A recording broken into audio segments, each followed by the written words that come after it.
好来，乡亲啊，继续来看行政院长苏贞昌到立法院备询，甲国民党的立委周万安为着美国内底的议题，而一句来一句去。苏贞昌讲，伊甲屏东的猪农真熟，猪农嘛拢真挺政府，甚至指名信公肉品，真支持政府美国内底的政策。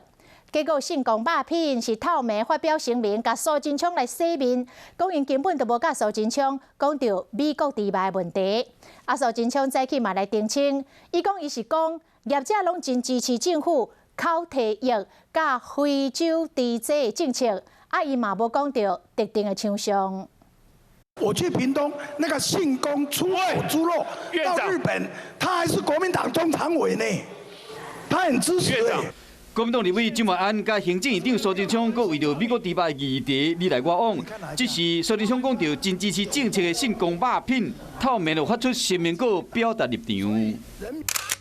强调讲苏贞昌是伫11月19参访信公肉品，参加外销肉品封柜仪式，已经是2礼拜前的代志。迄日天根本就无讲到美国猪肉的议题，董事长嘛是国民党中常委游朴仁嘛无出席，特别用声明稿甲苏贞昌洗面。 那他们都非常肯定政府守住非洲猪瘟，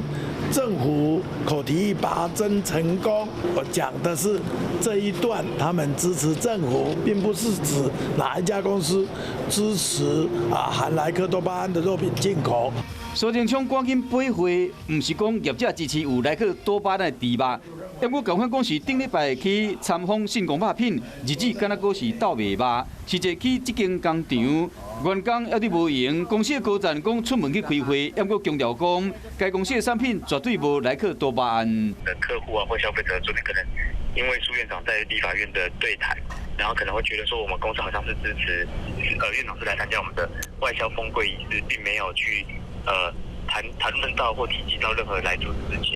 就惊讲有300种猪肉未经进口台湾，客户就先对产品失去信心。到底业者支持政府多一个政策应用的时，真正需要讲清楚。